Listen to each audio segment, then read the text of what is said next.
네, 어제 치러진 4.12 재보선.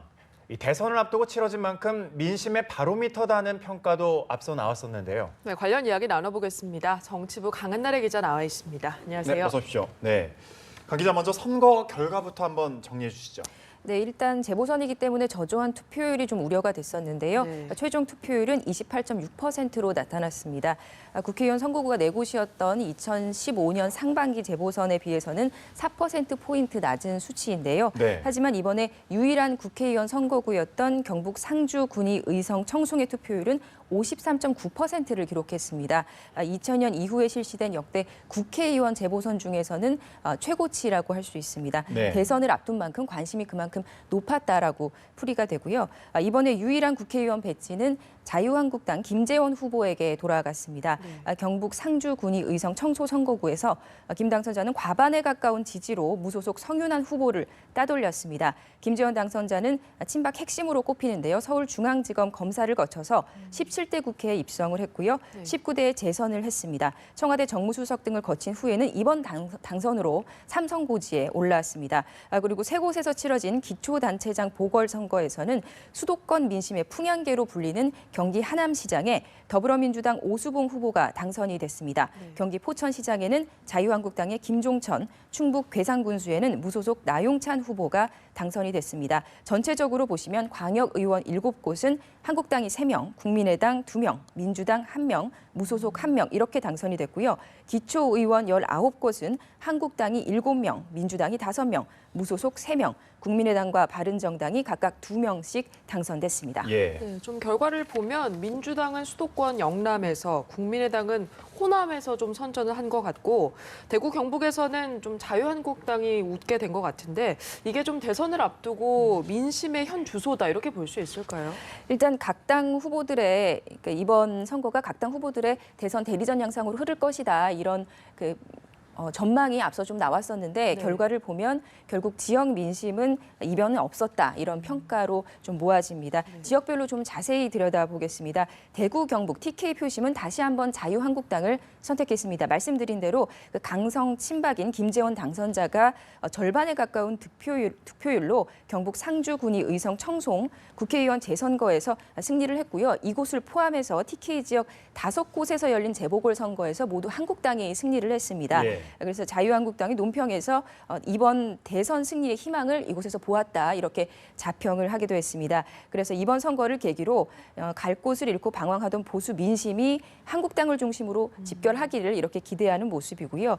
보수 텃밭에서 이렇게 한국당이 압승을 거둔 반면에 바른정당은 저조한 결과를 거뒀습니다. 창당 이후의 첫 선거였는데요. 충남 천안과 경남 창녕에서 기초의원 1명씩만을 당선시키는 데 만족해야 했습니다. 특히 경북에서 기대에 굉장히 못 미치는 결과가 나왔기 때문에 자유한국당과의 이른바 TK 적자 경쟁에 빨간불이 켜진 게 아니냐 이런 평가를 받고 있습니다.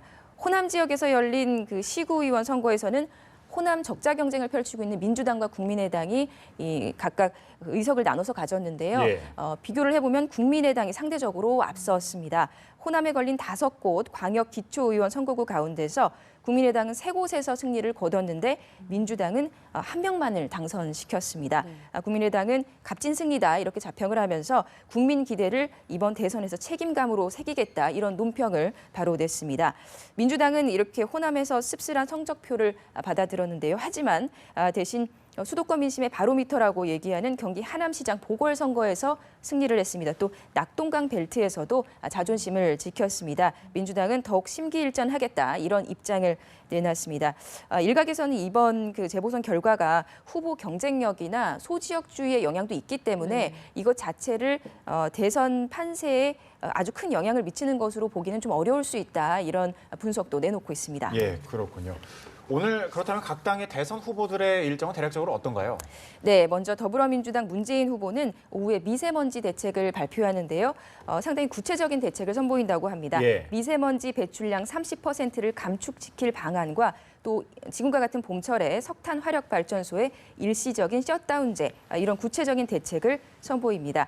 국민의당 안철수 후보는 오늘 오후에 한국농업경영인 중앙연합회가 주최하는 대선 후보 초청 토론회에 참석해서 농업정책 구상을 구체적으로 밝힐 예정입니다. 자유한국당의 홍준표 후보는 한국장애인단체 총연합회 주최로 열리는 공약 선포식에 참석을 합니다. 바른정당의 유승민 후보는 오늘 있을 대선 후보 토론회에 집중하면서 언론 인터뷰 일정들을 소화합니다. 그리고 정의당의 심상정 후보는 보육교사 직원대회에 참석해서 보육 공약을 발표합니다. 네. 이와 더불어서 오늘 처음으로 5 후보들이 모여서 토론회에서 이제 맞붙는군요. 예, 그렇습니다. 오늘 TV 첫 토론회인데요. 예. 또 그리고 제한된 시간을 주고 후보들이 서로 질문하고 토론을 주고받는 시간 총량제 형식이어서 더 관심이 모아지는데요.